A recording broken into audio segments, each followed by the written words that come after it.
My dad grabbed the microphone at my twins' high school graduation party, looked right at my 18-year-old adopted daughter and son, and said, "They're great kids. But let's be honest, they're not really blood."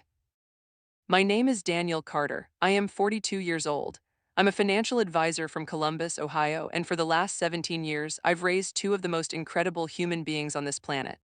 Their names are Maya and Noah. They're twins, not biological twins, adopted twins. We brought them home when they were 11 months old, two scared babies from the same foster home who clung to each other like they already knew the world was going to be hard. Last Saturday was their high school graduation party. We rented the back room at Antonio's, the Italian place on High Street, 50 people, balloons in their school colors. A cake that said congrats Maya and Noah, Ohio State bound, because yeah, they both got in, both got partial scholarships, both worked their asses off for it. My dad, Richard Carter, 71, retired electrician, stood up to give a toast. He's old school, Korean War vet dad, tough love guy, the kind of man who thinks emotions are a character flaw. I expected the usual, proud of you, work hard, back in my day speech. He tapped the glass, the room went quiet. Maya was holding Noah's hand under the table, they always do that when they're nervous. My wife Sarah squeezed my knee, and then he said it. Well, I want to say I'm proud of Maya and Noah, they're great kids. Sarah and Daniel did a good job raising them considering, they're not really blood. But they've turned out pretty good for adopted kids, real good. You could hear the ice melting in glasses. My mom gasped, Sarah froze. Noah, my son, 6'2", varsity basketball captain, just stared at his plate. Maya, my daughter, valedictorian, the girl who taught herself coding at 14, she didn't cry. She just went blank, that perfect, practiced blank face she uses when someone at school asks her, so who are your real parents? My dad kept talking, oblivious. I mean, blood is blood, right? But you two, you did all right. I didn't punch him, I wanted to, God, I wanted to. But I just stood up, took the microphone out of his hand and said, thanks, Dad, we'll take it from here. The party ended early. That night, after everyone left, after Maya finally cried in her room and Noah punched a hole in his closet door, not out of anger at my dad, but out of that deep 17-year-old shame of always feeling like you have to earn your place, Sarah looked at me and said, that's it. We're done. I nodded. I went downstairs to my home office. I opened my laptop. I logged into a Fidelity account that my dad didn't know I still had access to. The balance read $247,892.14. It was his entire retirement fund. The money he'd spent 40 years saving. The money I'd been secretly managing for him for the last 12 years after he almost lost everything in 2008. The money he thought his smart broker friend was handling. He had no idea it was me. And for the first time in 17 years of biting my tongue while he called my kids not real, I didn't feel guilty about what I was about to do. I clicked transfer. But I'm getting ahead of myself. Because to understand why I kept his $250,000, you have to understand what not blood cost my kids for 17 years.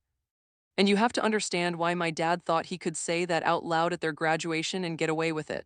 It started in 2007. Sarah and I had been married for 6 years. We tried for 4, 3 miscarriages, 2 rounds of IVF that failed, $42,000 in debt. I was 25, working 60-hour weeks at a small investment firm, watching my wife cry in the bathroom every month. The doctor finally said, you have options, but biologically, it's unlikely. Sarah wanted to adopt. I was scared, not of adoption, of my family. Specifically my dad. My dad is not a bad man, that's important. He's not cruel for sport, he's just from a different blueprint. He was raised in a house where men didn't hug their sons, where family meant DNA and last names and bloodlines you could trace back to a farm in Pennsylvania. When I told my parents we were adopting, my mom cried happy tears. My dad shook my hand and said, you sure you want to raise someone else's problem? I laughed it off. I was 25. I thought he'd come around. We went through the process, home studies, background checks, classes. We specifically asked for a sibling set because Sarah had been a twin, her sister died at birth, and she couldn't bear the thought of separating kids. In March 2008, we got the call. 11-month-old twins, boy and girl, removed from a home with drug exposure. They'd been in foster care since birth. The foster mom said they only slept if they were touching. We met them on a Tuesday. Maya had these huge brown eyes and she stared at me like she was doing a risk assessment. Noah immediately grabbed my tie and tried to eat it. We brought them home 3 weeks later. I remember carrying the double car seat up the porch steps and my dad was waiting there. He didn't hug me. He looked in at the babies and said, well, they're cute, hope they don't have their parents' issues. Sarah heard it, I pretended I didn't. That was the pattern for the next 17 years. When Maya took her first steps at 13 months, my dad said, "Good genes somewhere in there." I guess when Noah said his first word, Dada, looking at me, my dad corrected him in front of everyone at Thanksgiving. "He's not your Dada, he's your guardian." At their second birthday party, my mom bought them matching sweaters. My dad bought them a savings bond, $1.50 each, and wrote in the card, "For your college fund if you go, if you go." By the time they were 4, they knew. Kids always know. Maya asked Sarah, "Why does Grandpa Richard call us the adopted ones?" Noah started calling him Richard instead of Grandpa because my dad never corrected him, never insisted. I talked to my dad twice. Once when they were 5, I said, "Dad, it hurts them when you say that stuff." He said, "Daniel, I'm just being realistic. Blood matters. I'm not going to lie to them about biology." The second time was when they were 9. Noah made the travel basketball team. My dad came to one game, watched Noah score 18 points, and afterwards said to another grandparent in the stands, loud enough for Noah to hear, "He's athletic, I'll give him that." Must be from his real dad's side. Noah didn't say anything in the car, he just stared out the window the whole way home. That night, Sarah found him Googling how to find birth parents on his iPad. I was furious. I called my dad. I said, "If you can't treat them like your grandchildren, don't come around." He said, "You're being sensitive, they're fine, kids are resilient." That was 2016, I didn't speak to him for 8 months. And then 2008 happened, no, not the adoption, the crash. The financial crash. My dad had his entire retirement, about $180,000 at the time, in a single account with Washington Mutual. He'd been an electrician for 38 years, no pension, just that savings and Social Security coming. He'd also taken a second mortgage in 2006 to flip a house with his buddy. The buddy disappeared. The house went underwater. In September 2008, he called me panicking. WAMU collapsed, he thought he'd lost everything. He was 55, facing foreclosure, talking about coming out of retirement to wire strip malls. I was 27, still paying off our IVF debt with 2 toddlers at home. But I was also, ironically, a junior financial advisor. I knew exactly how screwed he was.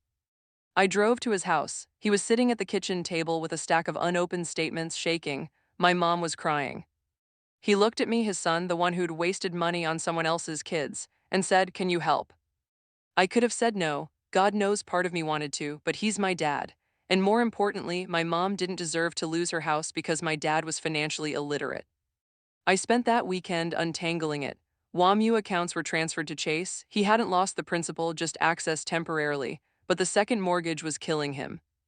$1,340 a month on a house worth $90,000 less than he owed.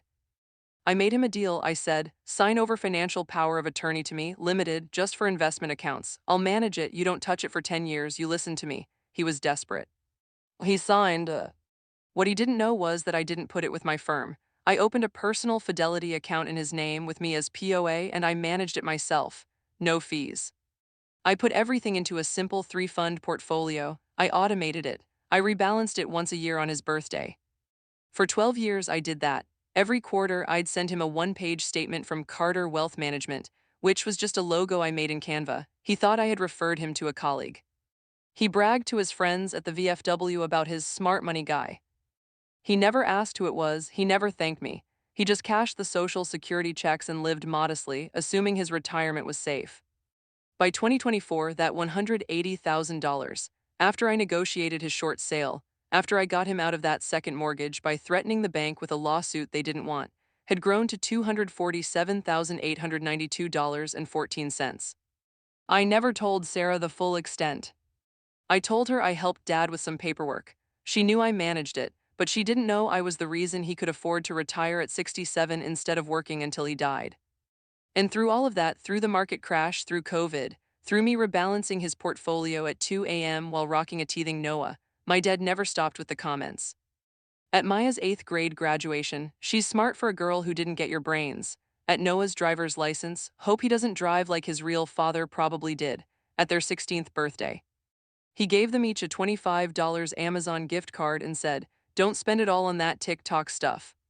Last Christmas, Maya won a regional coding competition, $5,000 scholarship. She was so proud she printed the certificate and brought it to show him. He looked at it, patted her head, and said, "Good for you, sweetie. Your real parents would be proud." Sarah lost it. She took the kids and left. I stayed and finally screamed at him. I said, "They are real. I am their real father." You don't get to do this anymore. He said, Daniel, you're taking this too personally. It's just biology. I'm allowed to have an opinion. That was 6 months before the high school graduation. So back to Saturday night, after the party, after Maya cried, after Noah punched the wall, I'm in my office. The Fidelity account is open, I'm POA. I can legally move money, but only in his best interest. That's the fiduciary rule. But best interest is a funny term when someone has spent 17 years telling your children they are less than. I didn't steal it. That's important for the story and for the legal part later. I didn't transfer it to myself. I transferred $247,892.14 into two new 529 college savings plans. One named Maya Carter, one named Noah Carter. I listed myself as custodian, Sarah as successor. I left $3.17 in his account, just enough to keep it open. Then I changed the mailing address on the account to my office. He'd get no statements. Then I texted my dad at 11:47 p.m. Me, you said they're not blood at their graduation, you're right. They're better than blood. They're mine. Don't contact us until you figure out what family means. He texted back instantly, what the hell is this about? I didn't answer. Sunday morning he called 14 times, I let it go to voicemail. On the 15th call, Sarah picked up, put it on speaker. Danny, what did you do to my Fidelity account? I logged in and it's gone. It's showing $3, where's my money? I was calm, calmer than I've ever been in my life. I said, Dad, you told me for 17 years that blood matters, that Maya and Noah aren't really family because they're adopted. You said it in front of 50 people at their graduation party. That's not. You said they're not blood, so I thought about it. You're right, they're not your blood, but you know what else isn't your blood? That $247,000. Because you would have lost it in 2008 if it wasn't for me. You're not blood, son saved it, managed it, grew it for 12 years for free. Silence.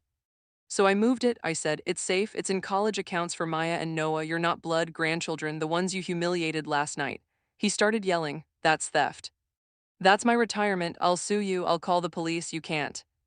Dad, I interrupted, check your email. I sent you every statement for 12 years, every trade, every rebalance, and I sent you a copy of the limited POA you signed in 2008.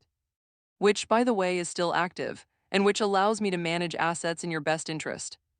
And I believe, strongly, that investing in the education of the two children you refuse to claim as family is in your best interest. Morally, if not financially, you can't do this, I just did, he hung up, that was 3 weeks ago. Since then, here's what's happened. He hired a lawyer, the lawyer sent me a letter. I sent the lawyer 84 pages of documentation, the POA, and a timeline of every not blood comment with dates and witnesses, including Sarah's journal entries and, crucially, a video. Because Maya, my brilliant, tech-savvy daughter, had recorded his entire graduation speech on her phone, for her memories tick-tock, she caught it all in 4K. The lawyer called my dad back and told him he had no case, and that if he pursued it, I'd countersue for intentional infliction of emotional distress on minors, and I'd play that video in open court. My dad then tried the family route. He called my mom, who, by the way, has been staying with us for 2 weeks because she was disgusted. He called my sister, he called his VFW buddies. He told them I stole his life savings. My sister called me, she said, give it back, Danny, he's old. I said he's 71, not 91. And he has Social Security, a paid-off house, and a son who kept him from bankruptcy. What he doesn't have anymore is access to money he uses to feel superior to my kids. Then, yesterday, something happened I didn't expect. Maya and Noah came into my office. They sat down. Maya had her laptop. Noah had a piece of paper. Maya said, Dad, we need to talk about Grandpa's money. My heart sank. I thought they were going to tell me to give it back, to be the bigger people. Noah slid the paper across the desk. It was a spreadsheet. He said we calculated it. If we both go to Ohio State, in state tuition with our scholarships, we need about $68,000 total for 4 years for both of us. Room and board included. Maya opened her laptop. So we want to give the rest back, the $179,000 left, not to him, to you and Mom. For the IVF debt you never told us about, and for the adoption fees, and for choosing us. I started crying, full-on, ugly crying, the first time since they were babies. I told them no. I told them that money was theirs now legally and that we'd figure out the rest. And Maya, my daughter, who my dad said wasn't real, looked at me and said the words that broke me in the best way. Dad, you spent 17 years proving we were yours. Let us spend the next 4 proving you were right to keep us. I haven't told my dad about that conversation. I don't plan to. Because here's the cliffhanger, and here's why part 2 matters. 2 days ago, my dad showed up at my office. Unannounced, he didn't yell. He sat down, put his hands on my desk, and said, I need my money back for a medical procedure. It's serious. He slid a hospital bill across the desk, $34,000, for a heart procedure he never told us about. And for the first time in 12 years of managing his money, I didn't know if he was lying to manipulate me, or if my not blood twins were about to lose their grandfather for real. My name is Daniel Carter. I am 42 years old. And 2 days ago, my 71-year-old father sat in my office and told me he needed $34,000 for a heart procedure or he could die. I stared at the hospital estimate on my desk. Ohio Health Riverside Methodist, cardiac catheterization with possible stent placement, patient. Richard E. Carter, date of service, pending. Estimated patient responsibility, $34,210. He looked smaller than I'd ever seen him, not the loud guy from the graduation party, not the man who'd spent 17 years making my kids feel like guests in our family. Just an old electrician in a Carhartt jacket, hands shaking, eyes red. Danny, he said, his voice cracking, I know you're mad, you have every right, but I need that money. My insurance won't cover all of it, I don't have anything else. I didn't answer right away, because in that moment I was doing the math every financial advisor does, but also the math every son does. Was this real, or was this the ultimate manipulation? The final blood matters play, use a health scare to get the money back. And more importantly, if I gave it back, what would I tell Maya and Noah? That their college fund just paid for the man who humiliated them. I slid the paper back to him. I said, Dad, I need 24 hours. I'll call the hospital and verify this myself. If it's real, we'll talk.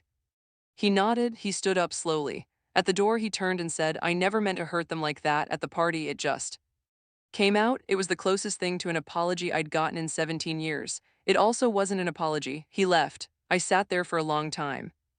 Then I did what I always do when I need clarity. I opened the file. The real file, not the fidelity statements. The other O.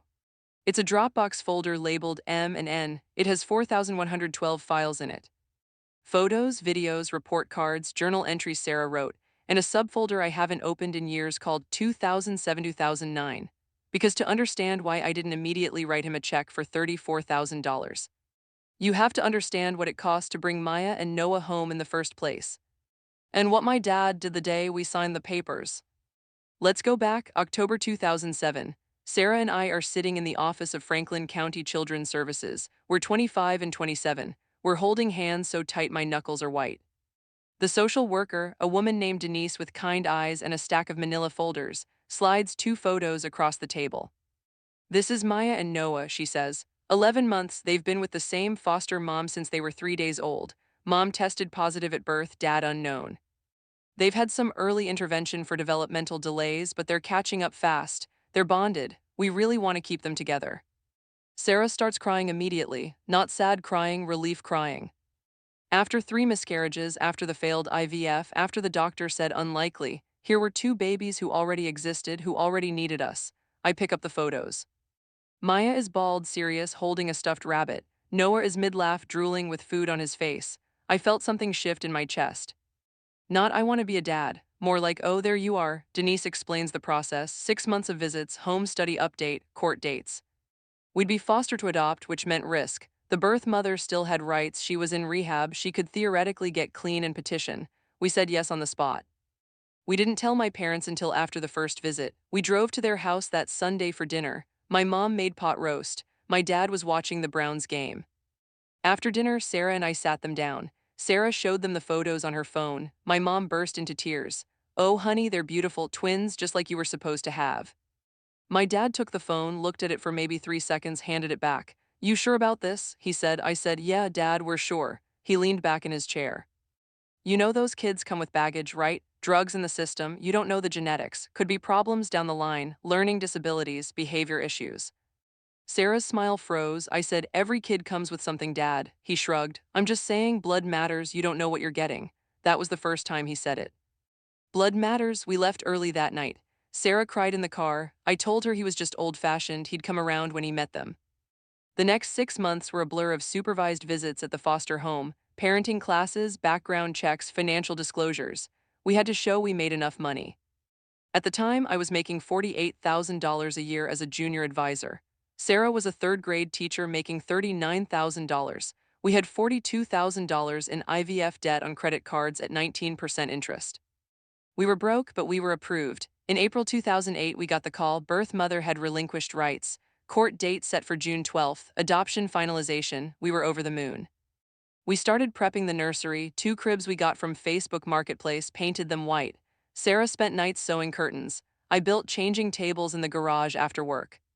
We invited my parents over to see the nursery, hoping that seeing the physical space would make it real for my dad. My mom walked in and cried. She touched the little stuffed animals, the tiny clothes. My dad stood in the doorway with his hands in his pockets. Nice, he said. You spend a lot of money on this. I said some. We saved, he nodded. Hope it's worth it. On the way out, my mom hugged us and whispered, he'll come around, just give him time. My dad shook my hand and said, good luck, kid, you're gonna need it. June 12, 2008. Franklin County Courthouse, Juvenile Division. We wore our best clothes. Sarah wore a blue dress she'd bought for $30 at Target. I wore the only suit I owned. We brought both sets of grandparents. Sarah's parents flew in from Michigan, my parents drove from Westerville. The judge was a woman named Judge Morrison. She was warm, she asked us why we wanted to adopt. Sarah talked about her twin sister who died. I talked about how I'd always wanted to be a dad, and how these 2 kids felt like they'd been waiting for us. Then she asked if anyone objected. No one did. She signed the papers, she banged the gavel. She said, by the power vested in me by the state of Ohio, I now declare Maya Rose Carter and Noah James Carter to be your legal children, as if born to you. As if born to you. Sarah sobbed, I cried. Sarah's parents cried, my mom cried, my dad clapped politely. Afterward, we went to lunch at Olive Garden to celebrate. We had the babies in their car seats next to the table. People kept stopping to say how cute they were. My dad, holding a breadstick, looked at Maya, who was chewing on a teether, and said to the table, well, they're legally yours now. That's what matters, right?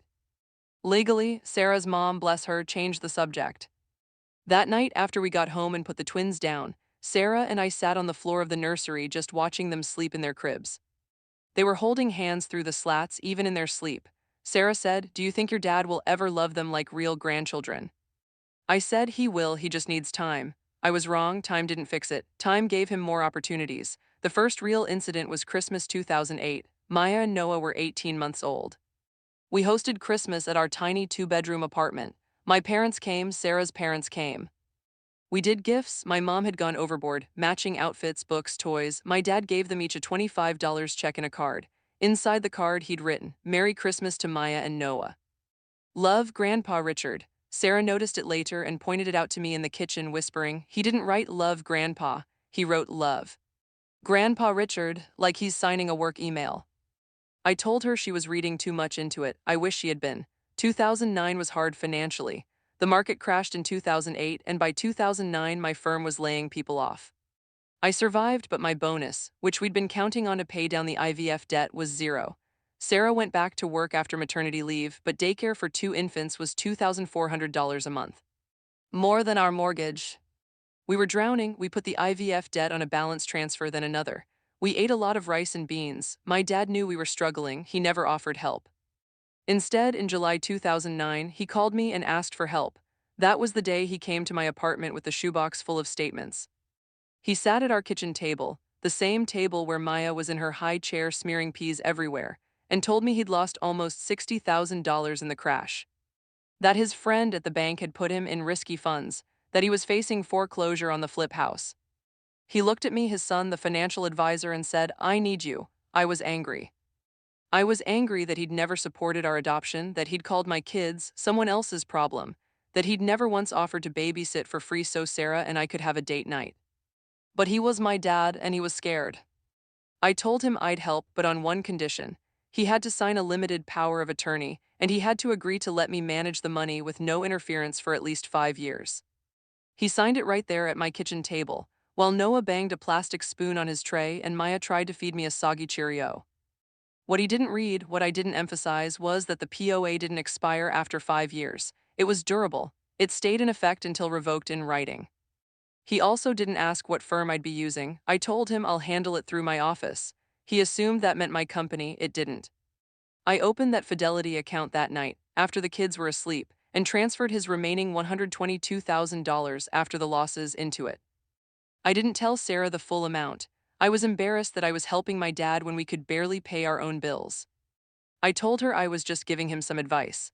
For the next year, I managed his money for free, while working 50 hours a week, while raising twins, while paying minimums on $42,000 of debt.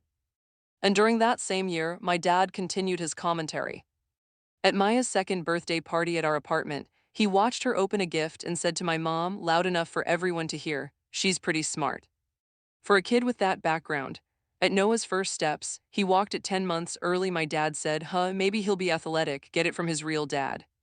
Sarah started keeping a journal. She didn't tell me until years later. She wrote down every comment with dates. She said she wanted a record, in case we ever need to show them why we distanced ourselves. By 2011, the twins were 3. They were talking in full sentences. They called Sarah Mama and me Dada. They called my mom Nana.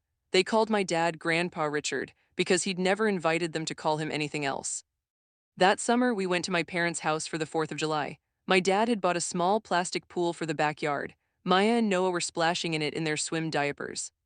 My dad was grilling burgers. His brother, my Uncle Tom, was there with his kids, my biological cousins, ages 5 and 7. Uncle Tom's son, Jake, ran over and pushed Noah down in the pool. Not hard, just kid roughhousing, Noah cried. My dad picked up Noah, handed him to me, and said to Uncle Tom, "Boys will be boys." Jake didn't mean nothing. Then he looked at Noah, who was sobbing in my arms, and said, "You're okay, buddy, tough it out." 5 minutes later, Jake pushed Maya. She fell and scraped her knee. She wailed. My dad scooped her up, hugged her tight, rocked her, got her a popsicle, and said to Jake, "We don't push girls, especially not our girls." Sarah saw it, I saw it. Maya and Noah were 3 years old, and they saw it too, the difference. In the car on the way home, Maya, 3 years old, said from her car seat, "Why Grandpa Richard loved Jake more." I had no answer, I still don't. That was the first time I seriously considered cutting contact. Sarah wanted to, she said, "He's poisoning them." I said, "He's my dad." She said, "And they're your children, choose." I didn't choose, not then, I chose the middle. We saw them less, holidays only. Birthdays, we'd do a separate party for my parents early so they could leave before the real party with friends. My dad never noticed, or if he did, he never said anything. Meanwhile, his money grew. By 2013, that $122,000 was back to $165,000. I sent him his quarterly statements. He'd call and say, "Good job, Danny, your guy's doing great, your guy." In 2015, when the twins were 7, my dad had a health scare. Minor heart attack, stent placed. He was in the hospital for 3 days. Sarah and I brought the kids to visit. Maya made him a card in crayon. "Get well soon, Grandpa, love, Maya." She'd drawn a heart. He thanked her, put the card on his bedside table. Then he looked at me and said, "If anything happens to me, make sure your mother is taken care of. The money's with that guy you found, right?"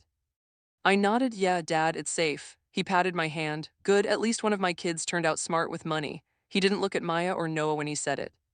After he recovered, he never mentioned the hospital visit again, never thanked Maya for the card. By 2018, the twins were 10. They were thriving. Maya was in gifted math. Noah was starting point guard on his travel team. They both played piano. They were kind, funny, weird in the best ways. And they had stopped asking about why Grandpa Richard was different. They'd accepted it. That broke my heart more than the questions. That year, my dad's account hit $200,000 for the first time. I called to tell him. He was thrilled. He said, "See, I knew you'd figure it out. Blood is smart." I almost hung up on him. In 2020, COVID hit. My dad was 67, high risk. We didn't see him for 8 months.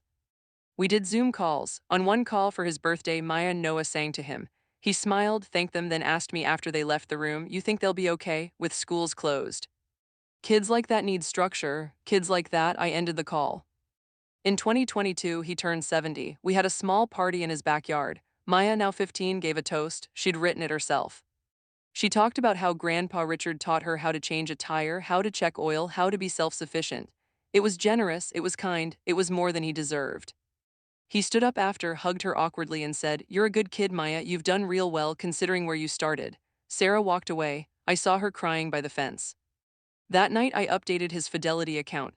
Balance, $235,410. I rebalanced it as always on his birthday. I looked at that number and thought, this man has no idea that the son he subtly belittles, the son who raised someone else's problem, is the reason he can afford to retire. I thought about telling him, I didn't. Which brings us to 3 weeks ago, graduation, and to 2 days ago when he sat in my office asking for $34,000. After he left, I did what I said I'd do. I called Ohio Health. I verified the bill. It's real, he needs a cardiac cath, possible 2 stents. He's been having chest pain for months, didn't tell anyone. His doctor says it's urgent within the next 2 weeks. I sat with that information for an hour. Then I called Sarah upstairs. I told her everything: the bill, the verification, the money, and the 529s. She listened, then asked one question: "What do Maya and Noah want?" I said I hadn't asked them. She said, "Ask them, it's their money now, and it's their grandfather." So I did. Last night after dinner, I sat them down at the kitchen table, the same table where my dad signed the POA 17 years ago, and I told them the truth. All of it. The POA, the 12 years of management, the graduation speech, the transfer, the hospital bill. Maya listened, tears running down her face. Noah just clenched his jaw. When I finished, Maya said, "Dad, can we think about it overnight?" I said yes. This morning they came downstairs together. Noah was holding an envelope. Maya was holding her laptop. Noah handed me the envelope. Inside was a check, handwritten, from their joint savings account, the money they'd saved from birthdays, part-time jobs, refereeing kids' basketball. The check was for $1,247.32. The memo line read, "For Grandpa." Maya opened her laptop and turned it to me. It was a GoFundMe page, already live. Title: Help Our Grandpa Get His Heart Fixed. Goal: $34,000. Description written by Maya, telling the whole story, without names, about a grandfather who said hurtful things but who she still loves, about adoption, about forgiveness. She'd posted it at 6 a.m. By 8 a.m., it had raised $4,210. Maya looked at me and said, "We're not giving him the college money, Dad. That's ours, you gave it to us. But we're not going to let him die either, even if he doesn't think we're blood. Because," Noah added, "maybe family isn't blood, maybe it's who shows up." And that's where we are right now. My dad needs $34,000 in less than 2 weeks. My twins, my not blood twins, have started a fundraiser for the man who humiliated them at their graduation. I haven't told my dad yet. I haven't decided if I will match what they raise from the 529s or if I'll let the internet decide his fate. Because here's the thing I realized while writing this: for 12 years, I controlled his money to protect him from himself. For 17 years, he controlled the narrative about my kids to protect his idea of what family means. Now, for the first time, Maya and Noah are in control. And I have no idea what they're going to do next. The GoFundMe hit $10,000 by noon. I watched it happen in real time from my office, refreshing the page every 20 minutes like a maniac. Maya had posted it at 6:07 a.m. with a photo she'd taken 3 years ago. My dad asleep in his recliner at Thanksgiving, mouth open, with Noah's little hand on his arm. She'd cropped it tight so you couldn't see his face clearly, but you could see the hand. A child's hand on an old man's arm. The description was what killed me. She didn't villainize him. She didn't even mention the graduation speech. She wrote, "Hi, I'm Maya, I'm 18. This is for my grandpa. He's 71 and needs a heart procedure that costs $34,000 after insurance. My brother and I are adopted, and our grandpa has always struggled to understand what that means. He said some hurtful things at our graduation recently, but he's still our grandpa. He taught me how to change a tire when I was 14. He taught my brother how to throw a spiral. He's not perfect, but he's ours. We're trying to raise money because our parents taught us that family is who you show up for, not who you share DNA with. If you can help, thank you. If you can't, please share. Maya." And Noah had added a PS. "He calls us not blood, but we call him grandpa. That's gotta count for something." By 2 p.m., it was at $14,732. Strangers were commenting, "Adopted grandpa here." Crying, donated $50. My dad said the same thing to my adopted son: "You kids are better people than him." $100. Not blood, but definitely family. $25. Sarah came into my office, closed the door, and said, "We have to tell your dad." I said, "He'll lose his mind. He hates charity. He thinks GoFundMe is begging." She said, "He's about to find out anyway." Maya posted it on her TikTok. It has 80,000 views already. I pulled it up. Maya's TikTok at Maya Codes usually had videos of her building apps, maybe 2,000 views each. This one was her sitting in her car, no makeup, eyes red, reading the GoFundMe description out loud. Caption: "My grandpa said we're not real family at graduation, so we're raising money for his heart surgery anyway. Adoption, family forgiveness." 80,400 views, 12,000 likes, 2,100 comments. The top comment: "Protect Maya at all costs." I called my dad. He didn't answer. I texted, "Call me, urgent." "Not about money." He called back in 5 minutes. "What?" I took a breath. "Dad, Maya and Noah know about the hospital bill. They started a fundraiser for you." Silence. Then, "What kind of fundraiser?" "GoFundMe online." He exploded. I held the phone away from my ear. "Are you kidding me? You told those kids about my private medical information? You put my business on the internet. Take it down. Take it down right now." Dad, I don't want their charity, I don't want strangers pitying me. And I sure as hell don't want people thinking I can't pay my own bills because my son stole my retirement. I stayed calm. They raised $15,000 in 8 hours, Dad, from people who think what you said was wrong but what they're doing is right. I don't care, tell them to delete it. They won't. It's their page, it's their decision. He hung up. 20 minutes later, my mom called from his phone. She was whispering, Danny, he's furious, he's pacing. He says you're turning the kids against him. He says you're using his illness for internet points. I said, Mom, I didn't post anything. They did because they love him even after what he said. She sighed, I know, honey, I saw the video. Maya, she's a good girl, better than he deserve. That night, the GoFundMe hit $22,000.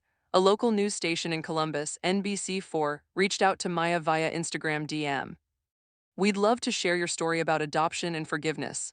Maya came to me and Sarah at 9 p.m., laptop in hand. They want to interview us, should I do it? Sarah looked at me. I looked at Maya. She was 18, legally an adult valedictorian about to go to Ohio State for computer science. This was her story, not mine. I said, what do you want? She said, I want people to know that adopted kids aren't a backup plan, and I want Grandpa to hear it from someone other than us. We said yes. The interview was the next morning on our front porch. A reporter named Monica, a cameraman. They were kind. They didn't sensationalize. Monica asked Maya, why are you doing this after what your grandfather said? Maya, without missing a beat, said, because someone has to be the adult. And for 17 years, my dad has been biting his tongue to keep the peace. I'm tired of keeping the peace. I want to keep my grandpa alive, but I also want him to know that words have weight. Noah, standing off camera, added, he said we're not blood, but we're the ones showing up. So maybe he needs to update his definition. The piece aired at 6 p.m. By 7 p.m., the GoFundMe was at $31,400. By 9 p.m., it hit $34,210, exactly the amount needed.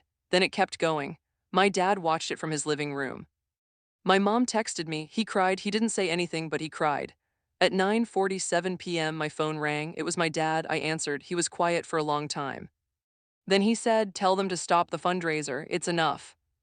I said, okay, he said, and tell them thank you. I said, tell them yourself. He paused. I don't know how. That was Wednesday. The procedure was scheduled for the following Tuesday. On Thursday, something unexpected happened.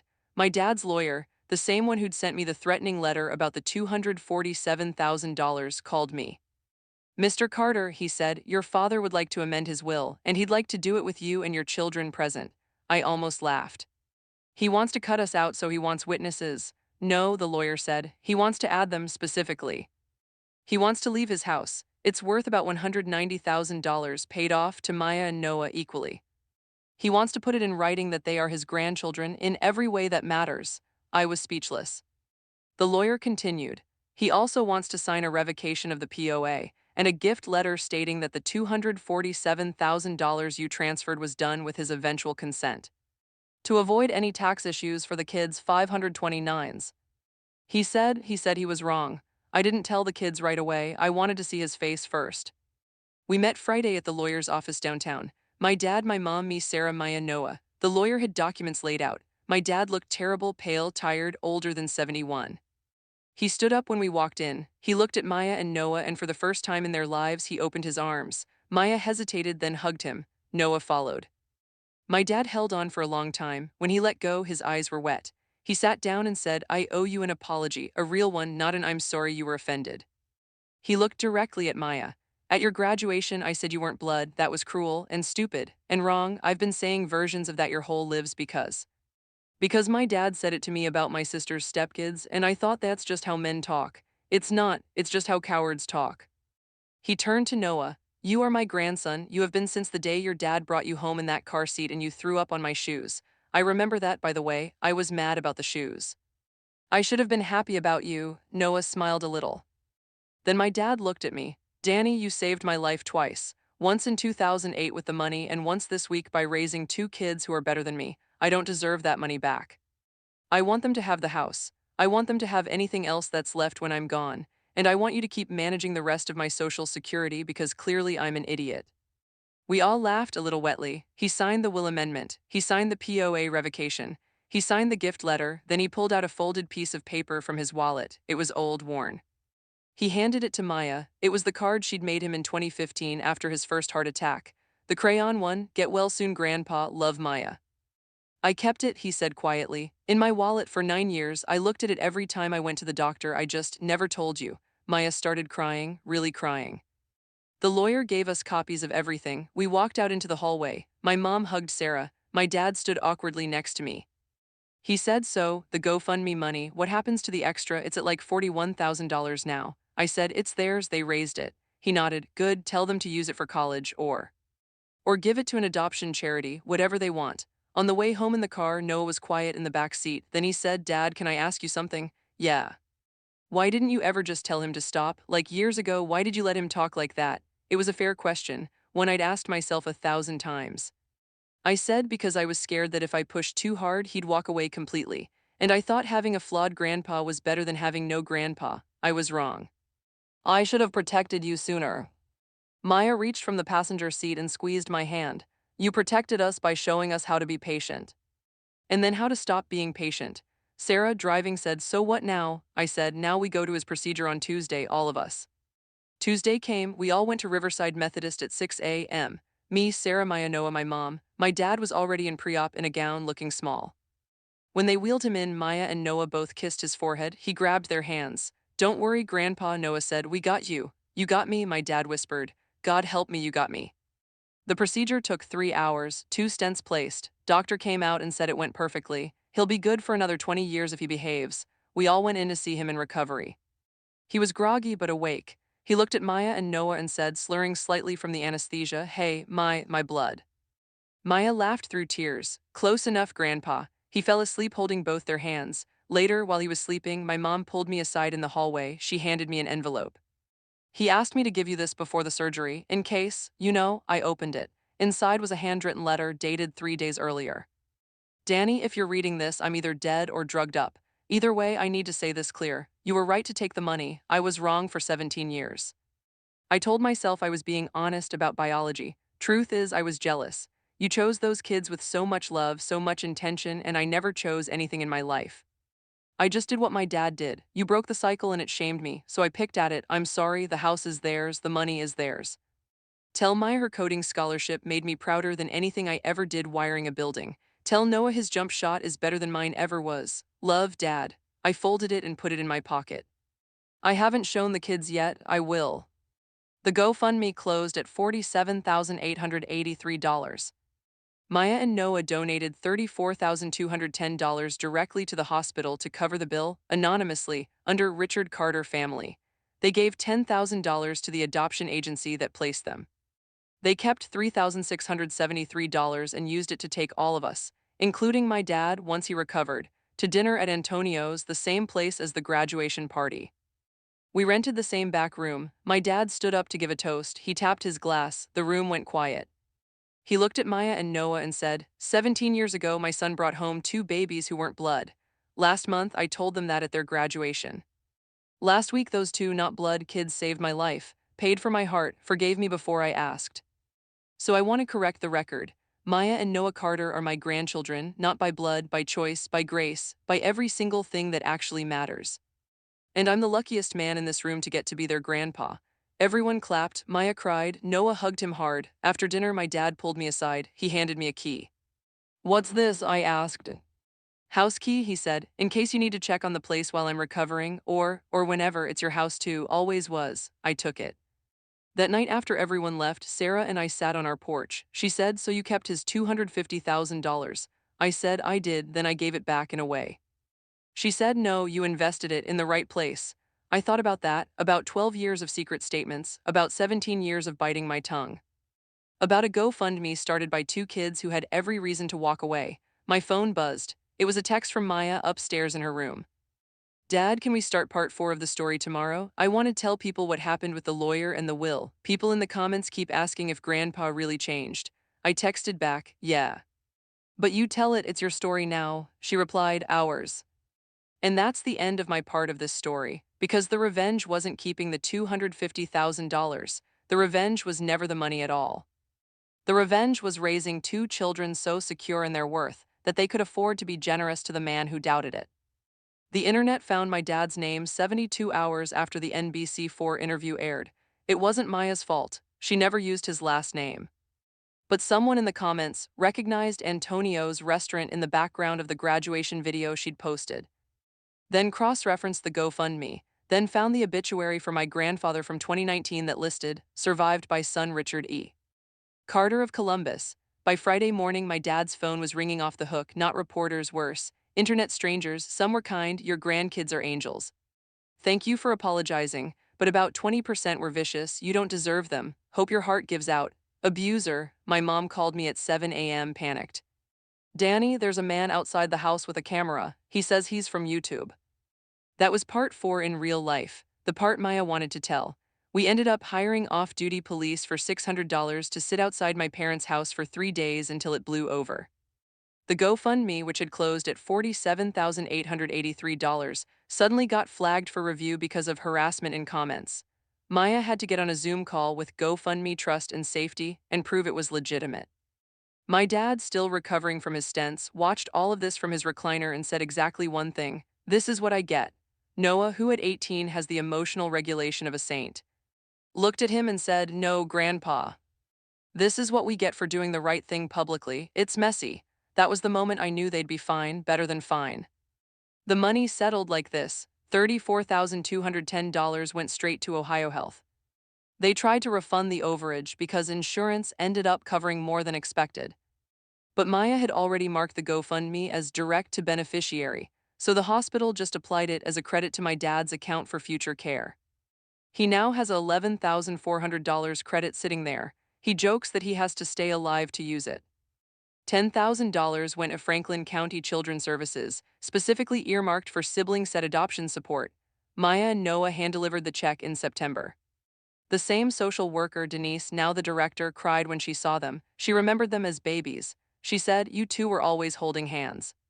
The remaining $3,673 paid for that second dinner at Antonio's, plus $1,200 that Maya and Noah quietly used to pay off the last $1,200 of my old IVF debt, which they found out about because Sarah left the old credit card statement on the printer. They never told us. We found out when the bank sent a paid-in-full letter. I cried for a third time that year. The house, my dad's 3-bedroom ranch in Westerville, worth about $192,000 now, was legally transferred into a trust in October. The trustees are Maya and Noah, with me as co-trustee until they turn 25. My dad still lives there rent-free for life. He pays utilities. He mows the lawn. He calls it the longest lease in history. The $247,892.14 in the 529s, it's still there, growing. We didn't touch it for the heart procedure. Maya started at Ohio State in August, computer science and engineering, just like she planned. Her partial scholarship covers tuition. The $529 pays for her dorm, her laptop, her books. She has $118,000 left in hers. Noah deferred for a year. He got offered a spot on a postgraduate basketball prep team in Indiana. He'll start Ohio State next fall, business school. His $529 is untouched, now at $129,400 with growth. My dad's Social Security is $2,140 a month. It's enough with the house paid off. I still manage what's left of his small savings, about $18,000 now, because he asked me to keep doing it. "You're better at it," he said, "and you don't charge me." The POA is revoked, but he signed a new, very limited one last month that only lets me talk to his doctors if he's incapacitated. He said, just in case my heart acts up and I can't tell them I'm an idiot. We see them every Sunday for dinner now, every single Sunday. It's a rule Maya made. No more holidays only, she said. We do boring dinners too. Last Sunday, my dad was teaching Noah how to replace the alternator in his old truck. Maya was inside showing my mom how to use ChatGPT to write church newsletters. I was on the porch with Sarah drinking iced tea. Sarah said, "Do you regret not saying something sooner all those years?" I thought about it. I regret that they heard it. I don't regret that they saw me choose patience first, then boundaries. They learned both. She nodded. They're better than us. They're supposed to be, I said. Here's what people in the comments always ask, so I'll answer it now. 1. Did my dad really change, or is he just scared of being alone? Both, at first. Fear got his attention. Love is keeping it. 6 months later, he corrects strangers at the VFW now. Someone said your adopted grandkids last month, and he said, "No, my grandkids, period." Noah heard it and texted me, "Holy shit." 2. Did I ever give him access to the $247K again? No, and I never will. It's not mine to give. It was never his, not really, I grew it, but he earned the principal.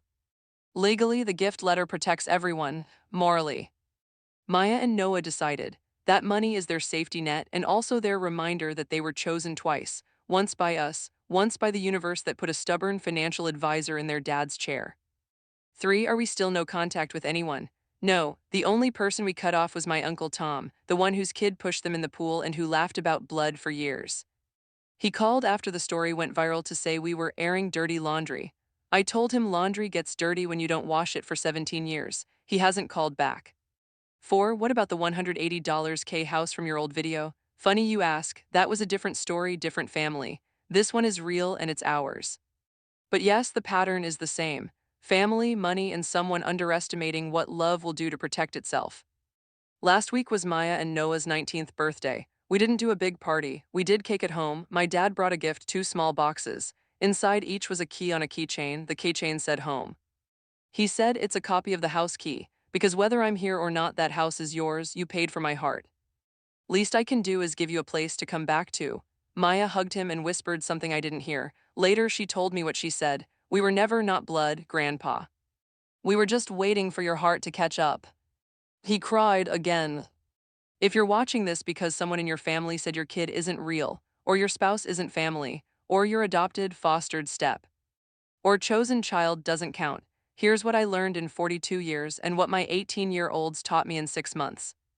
You don't keep score with family, you keep receipts, not for revenge, for clarity. Sarah's journal, my statements, Maya's video, those weren't weapons, they were mirrors. And when my dad finally looked, he didn't see a villain. He saw a man who'd been given grace he hadn't earned. Keeping his $250,000 wasn't theft, it was stewardship. Giving it to Maya and Noah wasn't punishment, it was placement. Letting them raise $47,000 for him wasn't irony. It was inheritance, the real kind, where you pass down the ability to be better than the generation before you. My name was in part 1, but this was never my story. It was always theirs.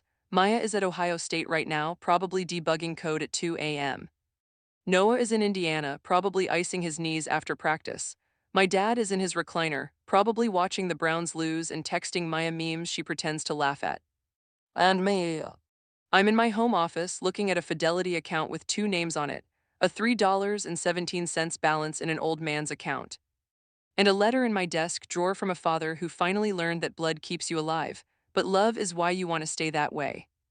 If you took something to protect someone you love and you're wondering if you're the bad guy, you're not. You're the boundary, and boundaries are how families survive. Comment blood if you've ever had to choose between keeping the peace and keeping your kids safe. Comment choice if you're adopted, fostered, or chosen, and you know family is a verb, not a noun.